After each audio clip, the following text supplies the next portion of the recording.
শুভ সন্ধ্যা। In the light of history ইতিহাসের আলোয় ইউটিউব চ্যানেলে তোমাদের স্বাগত। বাঙালির বিজ্ঞান চর্চা।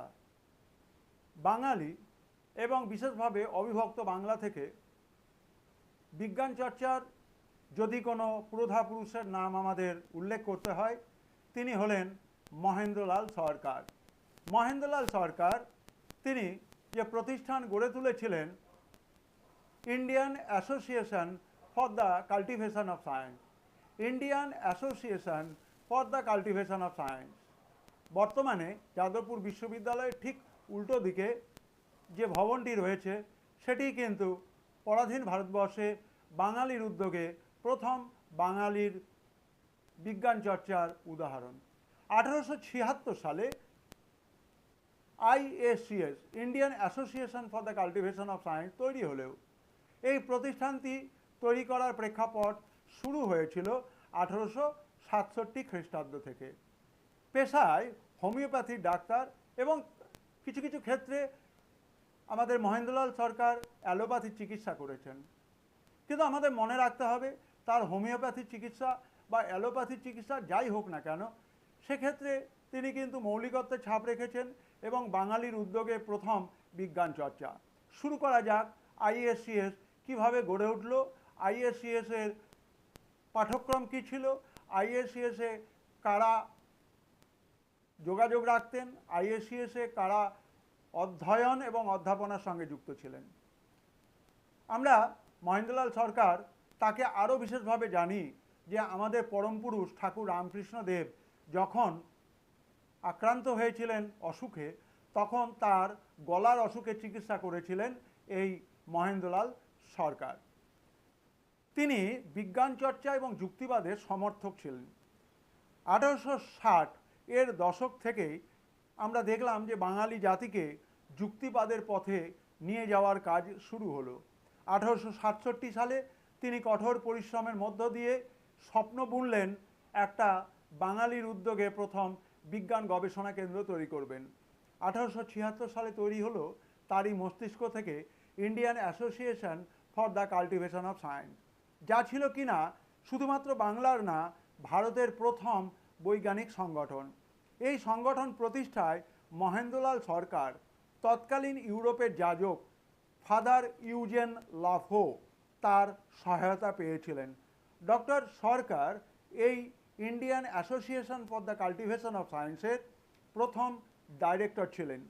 তারই উদ্যোগে এই প্রতিষ্ঠানের বিজ্ঞানের বিভিন্ন শাখা, যেমন পদার্থবিদ্যা, রসায়নবিদ্যা, প্রাণীবিদ্যা, উদ্ভিদবিদ্যা, শারীরবিদ্যা, ভূবিদ্যা, অঙ্ক, এর জন্য আলাদা আলাদা ফ্যাকাল্টি তৈরি হয়েছিল। অর্থাৎ আমরা দেখতে পাচ্ছি যে পদার্থবিদ্যা, রসায়ন, প্রাণীবিদ্যা, উদ্ভিদবিদ্যা, শারীরবিদ্যা, ভূবিদ্যা, অঙ্ক, অর্থাৎ সর্বমোট 7টি বিষয়ের ফ্যাকাল্টি ছিল IACS এ। সমসাময়িক এবং পরবর্তীকালে বহু প্রথিতযশা বিজ্ঞানী এই প্রতিষ্ঠানে অধ্যয়ন এবং অধ্যাপনা কাজে যোগ দেন এবং জনসাধারণের জন্য এখানে বিজ্ঞানের বিষয় প্রতি রোববারে অনুষ্ঠিত হতো।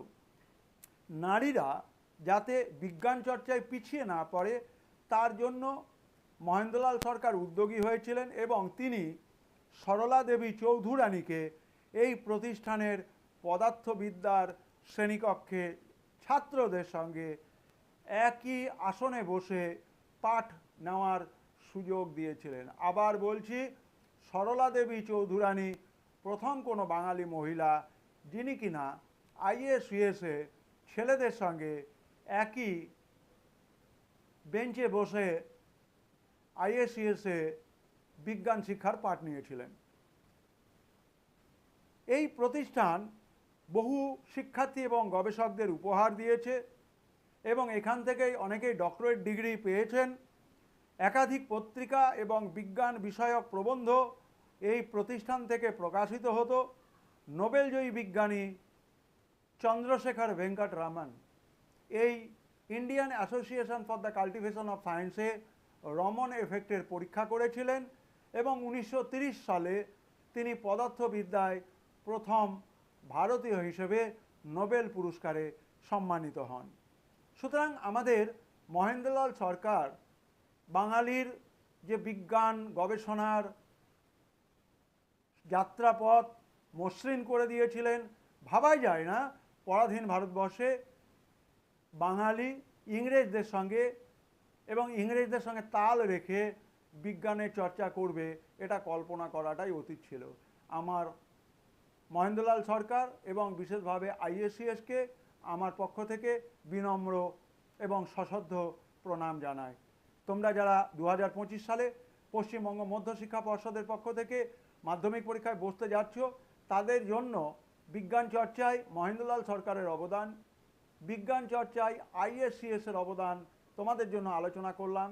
তোমরা পরীক্ষায় উত্তর লিখবার সময় এই বিষয়গুলিকে আমি যেটি ভিডিও আকারে তোমাদের জন্য উপস্থাপন করেছি সেটির দিকে নজর রেখে উত্তরপত্র তৈরি করবে। তোমাদের জন্যই in the light of history, ইতিহাসের আলো ইউটিউব চ্যানেল তোমাদের প্রয়োজনে লাগানোর জন্যই তৈরি করেছি এবং তোমরা এই ইউটিউব চ্যানেলটিকে ব্যবহার করে তোমাদের ইতিহাসে নম্বর যতটা সম্ভব বাড়িয়ে নেওয়ার চেষ্টা করো। এই ইউটিউব চ্যানেলকে তোমরা সাবস্ক্রাইব করো, বন্ধুদের কাছে এই চ্যানেল সম্পর্কে বার্তা পৌঁছে দাও। তোমাদের স্যার তোমাদের সাথে রয়েছে, তোমাদের জন্য channel in the light of history, ইতিহাসের আলো। আজকের ভিডিও এখানে শেষ করছি। নজর রাখো আগামীকালকের ভিডিওর জন্য। সবাইকে ধন্যবাদ। শুভরাত্রি।